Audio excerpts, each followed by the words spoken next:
It's somewhere around hour 78. I don't know exactly what time it is. I stopped caring about the clock a while ago. What I know is it's dark again, which means I've been moving for at least 2 full nights, and my body has stopped asking questions and started just filing complaints. My feet feel like someone's wrapped them in wet concrete. My quads haven't been a normal body part since mile 140. And there's a voice. And if you've ever done anything truly long, you know this voice that has gotten very calm, very reasonable sounding, and it keeps saying the same thing. You could stop. You've already done enough. No one would blame you. And here's the thing about that voice.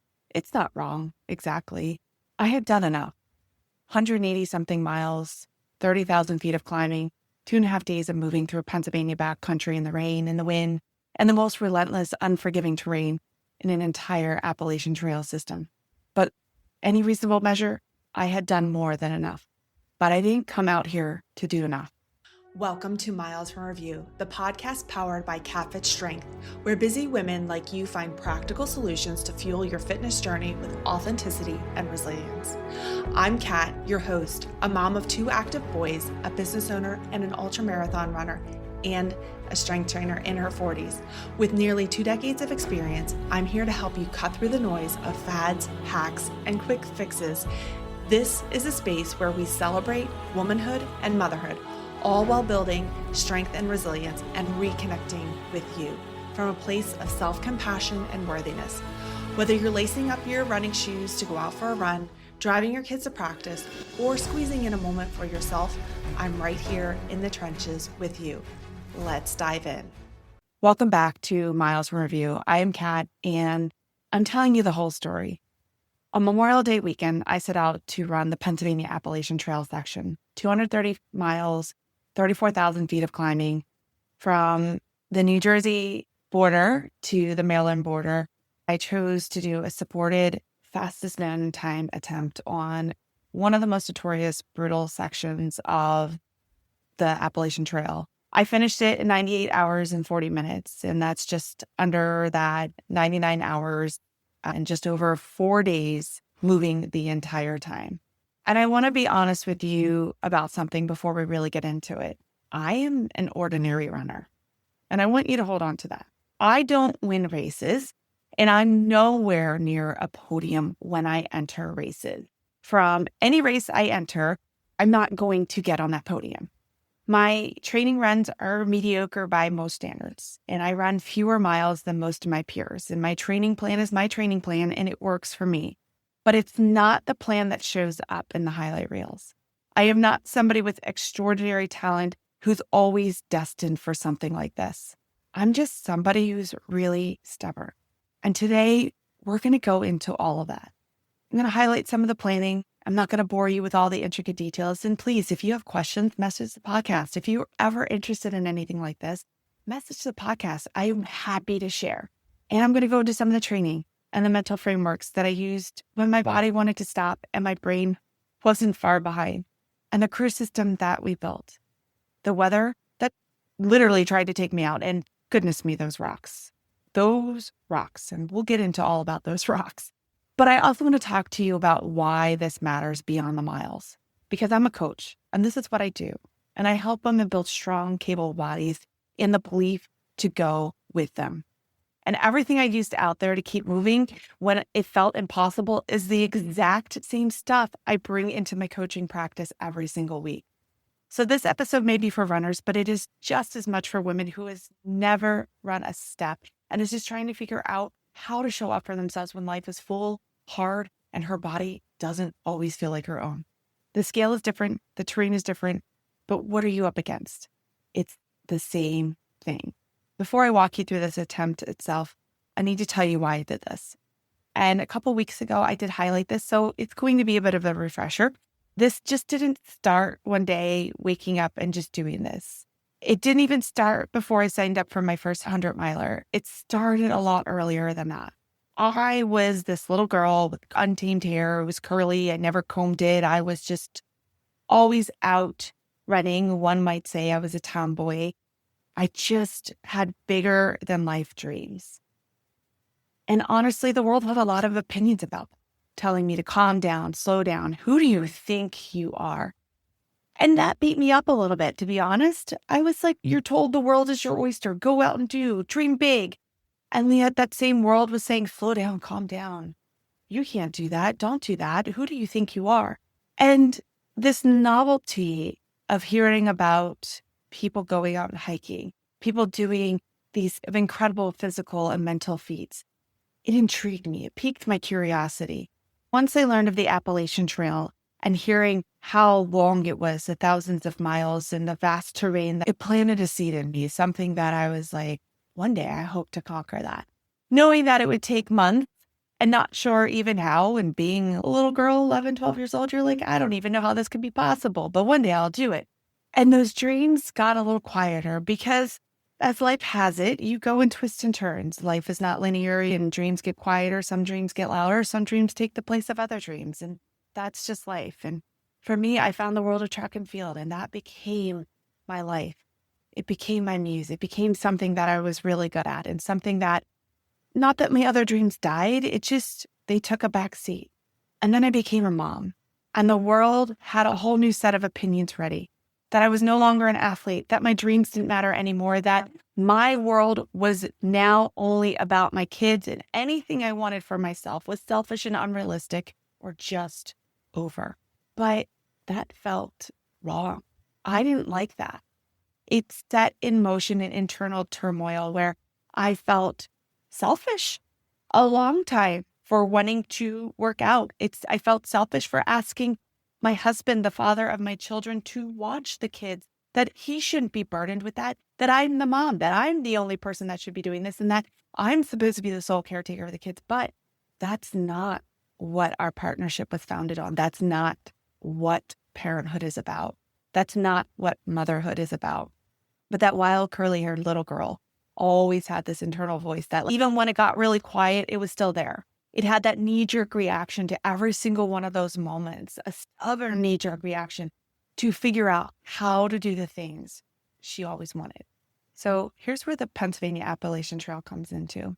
Like I said, the Appalachian Trail has always been on my bucket list. The full trail, hiking the entire thing, a couple thousand miles from Georgia to Maine. And honestly, I just don't know really if that's in the cards for me. I'd love to do it one day, but I'm in the thick of life. My kids are in grade school. They are growing. They are active. They are busy.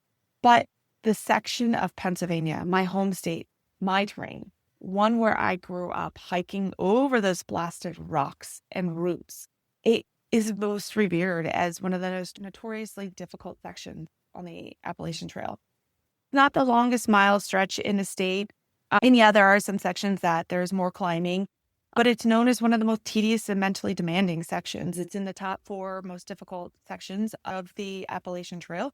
And it kept coming back to me. It was like, if I can't do the whole trail, I'm at least going to hike the entire Pennsylvania section of some sort. And when I got into trail running and ultra marathoning, that idea just wouldn't leave me. Could I run it? Could I even be considered for a contender as the fastest known time? And that imposter syndrome was like a freight train because, again, I am an ordinary runner. I'm not a podium finisher, not putting up huge training weeks. 3 years ago, something shifted. My kids came into the family room where my husband and I had been watching a YouTube video on Sally McRae. At the time, she just completed the Cocodona 250. It was her first 200-mile race. For those of you who don't know, Sally McRae is a pro athlete and a phenomenal female runner.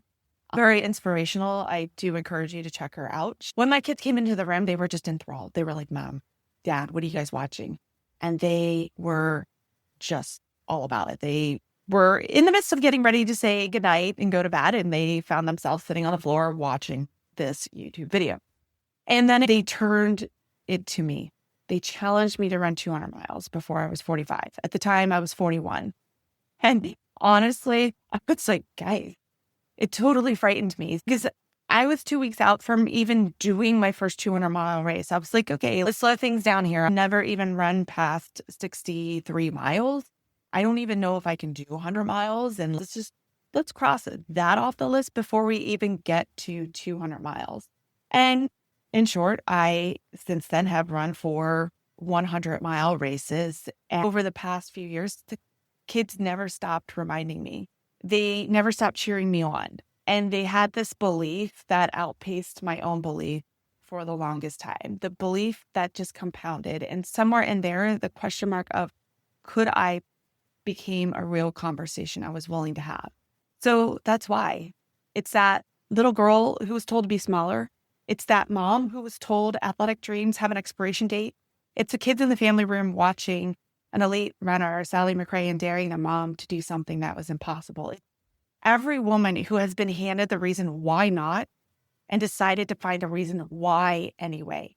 So that's why I took on the trailhead at 5 a.m. on Memorial Day weekend, the training and the attempt. And I'm going to give you a little context because I know not everyone lives in this world. An FKT is the fastest known time, and it's exactly what it sounds like. It's a self-reported record for completing the route as fast as possible. No race organization, no official chip timing. You can submit your attempt to a governing website with GPS data, and it gets verified. There are two main categories: unsupported, which means you carry absolutely everything for yourself and you accept absolutely no outside assistance. And then there's a supported, which means you have crew that can come meet you at road crossings with food gear, and you can have pacers on the trail, either carrying food for you and I'm going to say entertaining you, having conversation, etc. And my attempt was supported. And I chose supported because I don't know, it just felt more comfortable to me in some regards. I wanted to share it with people. I wanted to see my kids on course. I wanted to have my husband there. It wasn't solely about me. Like I said, it's about every woman who has been told no because they chose to have children or they are a certain age. And I wanted to share this with others. My crew was mixed between men and women, and it was an elite crew. I will talk more about the crew, but elite, incredible human beings who were there. And the Pennsylvania section of the Appalachian Trail is about 230 miles, and it spans from the New Jersey line all the way down to the Maryland border. Oh, there are rocks. Pennsylvania has a nickname, Rocksylvania. It's also referred to as the place where hiking boots go to die. Every single mile, there are rocks. Jagged, big, small. There are boulders that are slippery even when they are dry. Ridges packed with slanted, slim rock that challenges every single footstep and beg for a twisted ankle. And when the trail finally looks runnable, like you're like, okay, there's no rocks here. There are grass clumps hiding even more jagged rocks waiting for you to trip. And the climbing doesn't stop. And yes, Pennsylvania does not have mountains per se, but we also don't believe in switchbacks. So the grades are very punchy and steep, over 25% in places, and physically relentless. Some of them are full of rock scrambles. And at one point, I was climbing down of what can only be described as a sheer rock face cliff that my life flashed before my eyes. And both myself and my pacer at that point, we both were like, ooh, if this is how we're going to go, I'm so happy it's with you. And here we go. Down that rock descent we went. This is a terrain I chose to run the fastest known time on, not in spite of its reputation, but because of it. I want to dismantle the training a little bit. I want to go into the training and what it actually looked like for me. And training is going to look different for every person. And I do feel when I tell people, yeah, I had to train for 230 miles, it was a lot. And my schedule's already packed, but it is doable. I was not running 80-mile training weeks. I was not doing 2-a-days every single day. I was not doing anything that would show up as impressive in a Strava recap. Strava is an app for triathletes and runners. I had low mileage. Most of my weeks were 40-mile weeks. My highest training week was around 60 miles. Now, I will say I did a 100-mile race as part of the training run. It was a way for me to put that in as a really good test to see where my fitness was. And that was a way that I could really load up on a high volume week. I did that 4 weeks out from the attempt. And so that was a way in my busy schedule that I could carve out time to get in a big training week.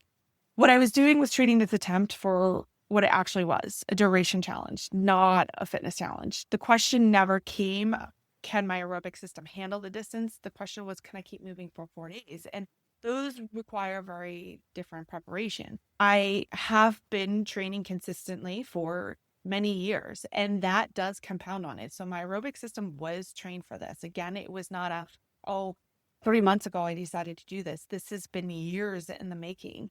So yes, that was there, but again, the consistency in training throughout the years allowed for me to be able to better handle this, where I didn't have to stack insane training weeks upon insane training weeks. To be honest, my life cannot handle that. Most weeks I was training between 10 to 12 hours mixed into the week. And so that meant for me to be very clear on my priorities. It meant, yes, the schedule sometimes had no slack. It meant for me to take a deep breath and be like, okay, this can get done. It meant for me to utilize every resource around me. And yes, when I say I was not doing 2-a-days, there was a couple sprinkled in there so I could get the mileage in, where I needed to break up what was on the training plan to accommodate it to my schedule. So there was a constant adaptation that was happening with it around my schedule. Things that were non-negotiables were my mental health, my nutrition, and my sleep. That's just my personal non-negotiables.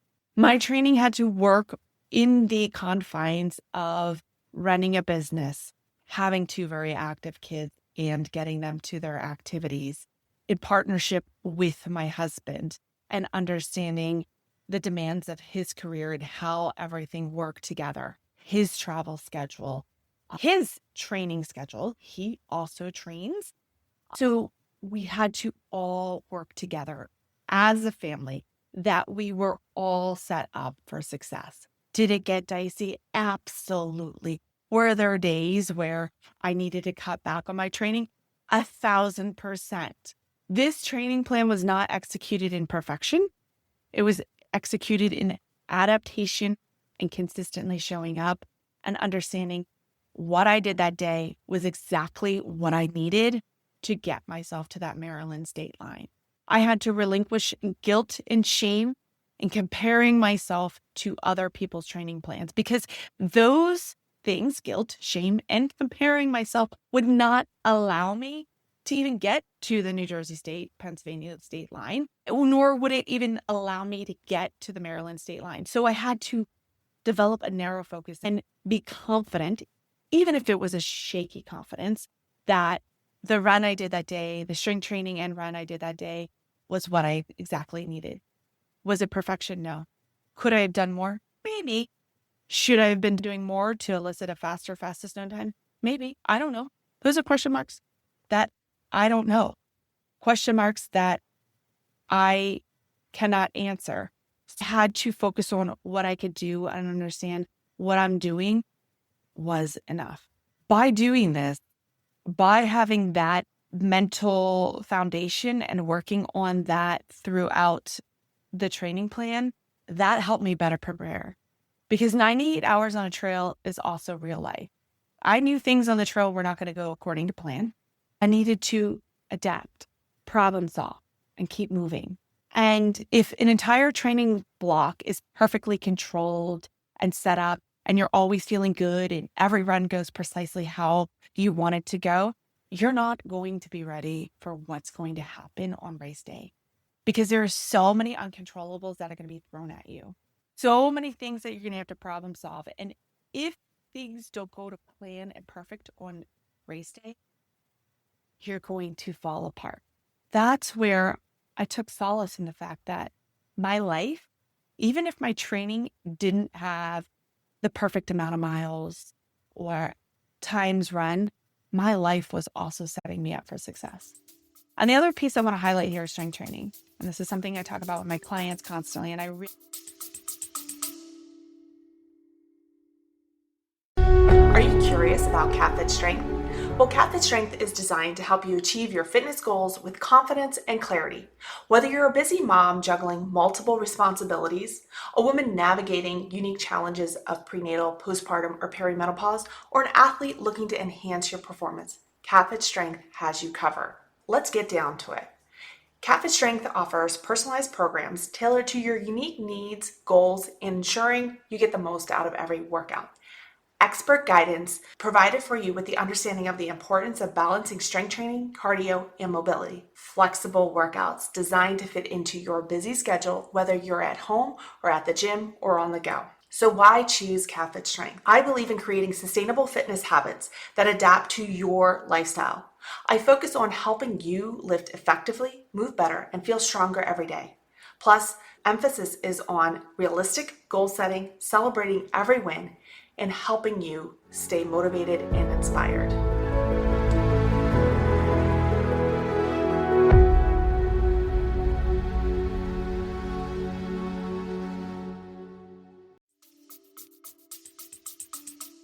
I want to be direct with you about strength training. Strength training is what carried me through 34,000 feet of climbing. The descents on rocky terrain are brutally quad dominant. The eccentric load is huge on all these things. The dynamic and power that it takes to be able to hop from rock to rock, to have that quick response, to elicit that power. The climbs demand everything from your posterior chain. And if I had not been doing consistent strength work through this cycle, my legs would have given out somewhere in the first 100 miles. They never did. Yes, I had pulls. They helped offset some of the pain. My feet did get beat up from the rocks. My goodness, they got beat up because there are rocks. I don't know if I mentioned that. There are rocks on this trail.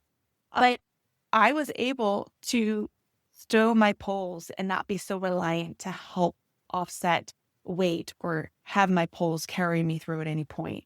They really helped in certain areas to save my feet. But for the most part, when things got technical, I was able to move quickly over the rocks. Yes, with fatigue, it was a slower quickness than what it was back in the first 50 miles. So strength training is a non-negotiable for me. To be honest, in my training plan, I cut back on miles so I could strength train because that was the insurance policy that was going to help my body fare through this, that was going to help my bones, my tendons, my ligaments, everything get me to that Maryland state line. And then being on the other side helped me recover. Now, the operational side of this attempt was just as much work as the training. And I want to talk you through how I built it because I think it's one of the most underappreciated parts of any big endurance effort because it directly mirrors how I think about client programming. I built a full crew and pacer reference guide. My crew needed to know everything.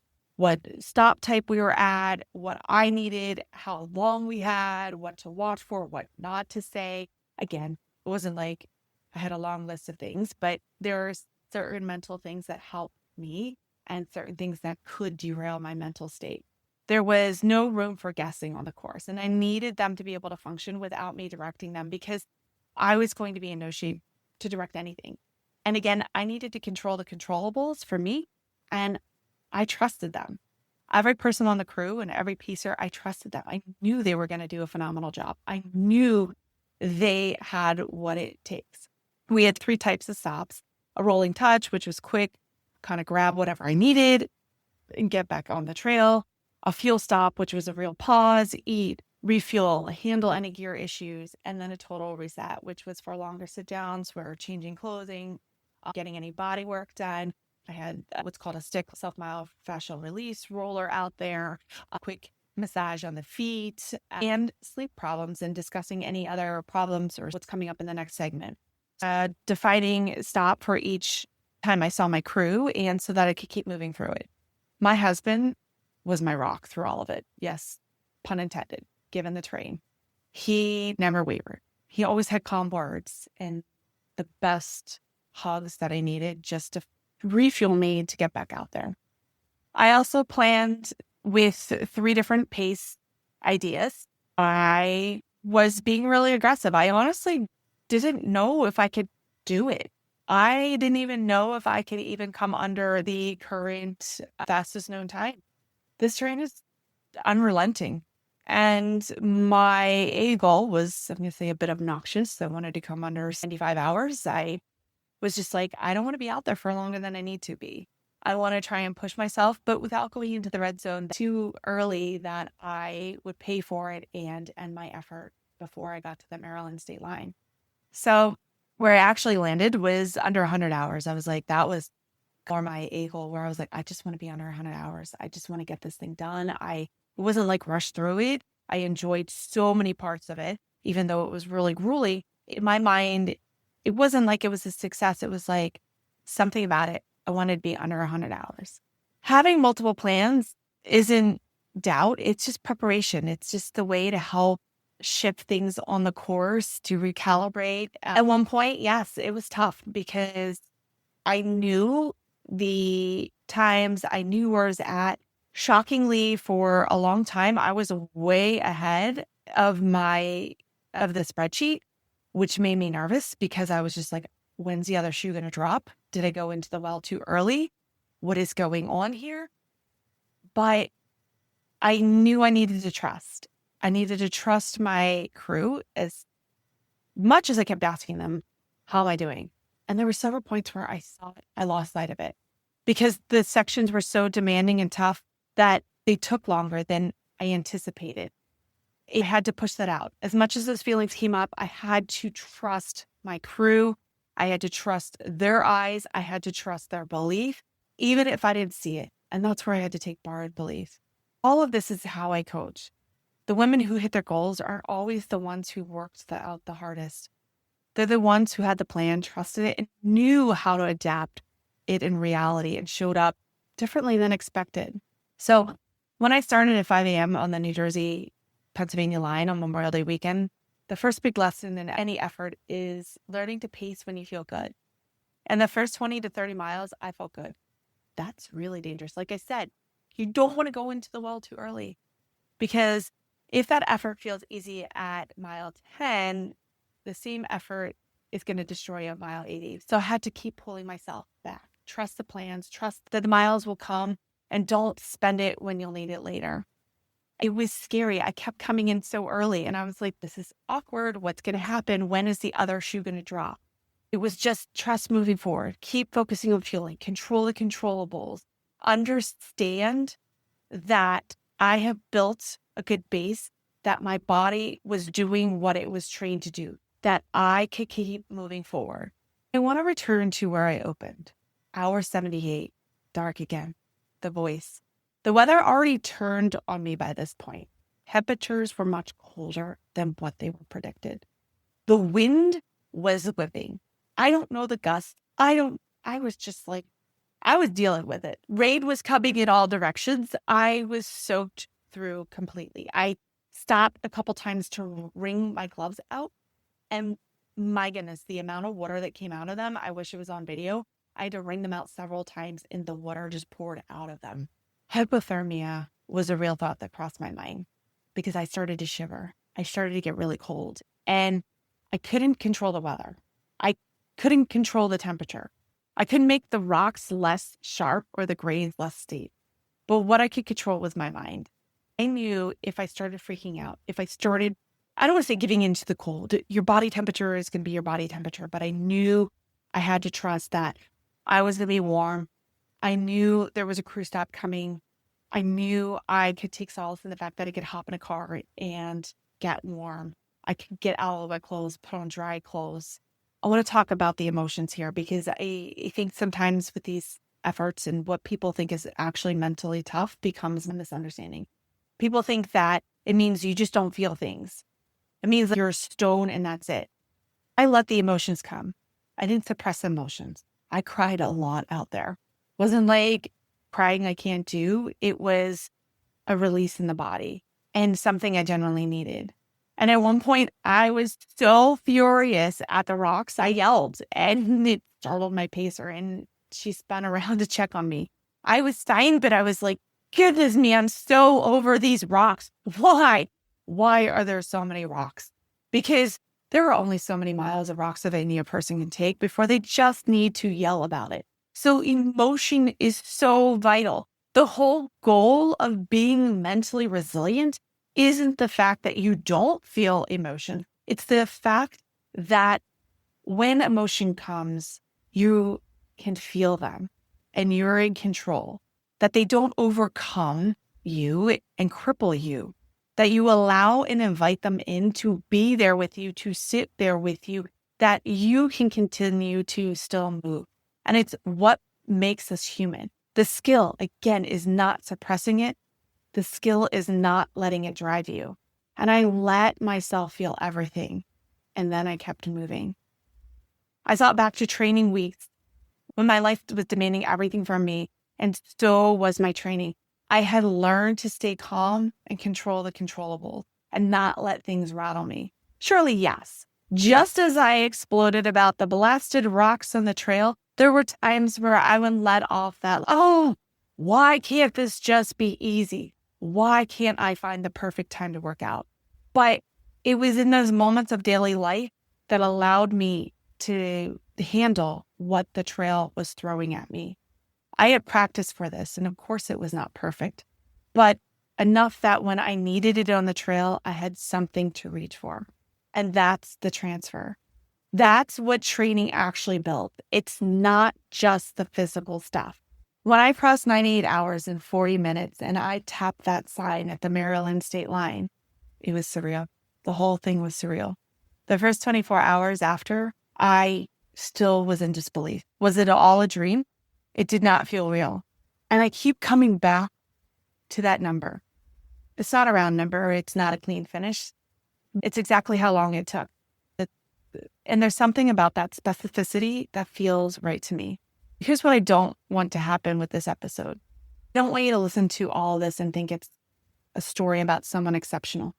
Because I already told you at the beginning, I'm an ordinary runner with ordinary talent who is really stubborn. That's the whole story. What I want you to take from this, the world is going to try and tell you you're not worthy of big goals. It will have a lot of reasons ready. You're a mom. You're in your 40s. You're in your 50s. You didn't start when you were young enough. It's too late. It's too much. Who do you think you are? And I want to be very clear. Who the F do they think they are? What do they know? I have clients who are older than me doing absolutely incredible things. The body is resilient and adaptable in ways that the fitness industry does not always want you to know, because there is more money in selling you the idea that your time has been expired, your strength, your power, your real capability in your 40s and 50s and beyond is not only possible, it is the work I do every single day. The FKT taught me, and what I try to bring into coaching relationship is this: believe in the plan and keep showing up. Plans are not meant to be executed perfectly. Adapting the plan is part of executing a sound training plan. Combination of strength work, cardio, mobility, done consistently over time will set you up not for perfection, but for the capability when you need it most. Work on those internal stories, the ones that tell you can't. That voice is a bully the world has installed through the years of telling you to be smaller. And if I had listened to it, every single one of those 1,000 times it chirped in my ear on the trail and off, I would have never stood at that finish line. It would have stayed a question mark. Could I? Followed by the, oh, that's not for people like me. And finally, being a mom, being in perimenopause, being postmenopausal, being someone who came to this later than you think you should have. None of that means your dreams have an expiration date. None of it. Back to my crew. My crew and pacers are some of the most incredible humans. I am forever grateful they took the time out of their lives to be there with the calm words, full of belief in something that probably looked from the outside like a harebrained adventure. If any of them ever asked me to join them on something crazy, I'm there. No questions asked. Recovery has been real, and I want to be honest with you about that. I'm still recovering. It's been a week and 1 day since I finished. Right now, I'm going into an unstructured training plan. For the next 6 to 7 weeks, I'm going to run when I feel like it. I'm not going to hold myself to certain mileage weeks, which I never really did. I do time duration-based training anyway. I'm going to go out and let the body heal. I'm going to get back into strength training.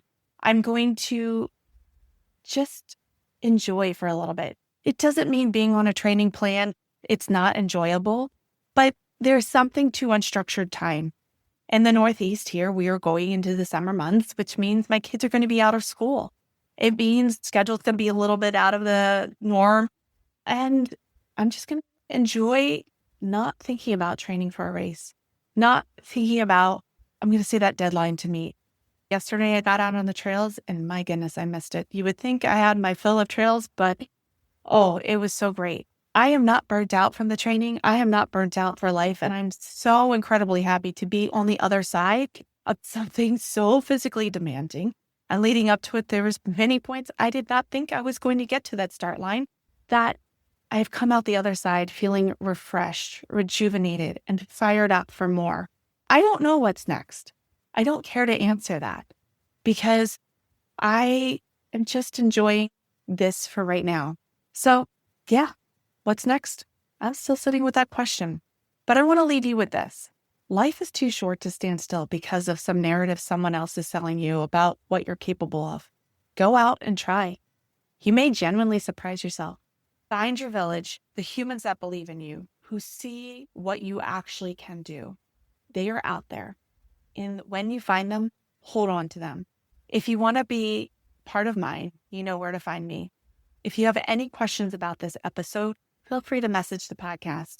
I read all my emails and I do get back to everyone. If you haven't already, hop into the show notes, hop on my newsletter. I reach out every week. I don't have time to spam anyone's email. I'm probably out on a trail or logging miles or in the gym or in the car, mommy taxiing my kids somewhere. So trust me, I will not spam your inbox. And if you're interested in training, book a call with me. I'd love to connect. Thank you for tuning in to Miles from Review, powered by KatFit Strength. If this podcast inspires you, don't keep it for yourself. Hit follow or subscribe to stay updated on the new episodes and leave us a review to help more women and moms discover this space. Your feedback fuels this podcast, and I'd love to hear what's working for you or what topics you want to dive into next.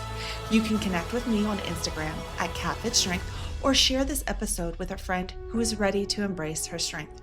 Remember, fitness isn't about perfection. It's about showing up for yourself and finding strength in every step of your journey. Until next time, keep moving forward 1 mile at a time.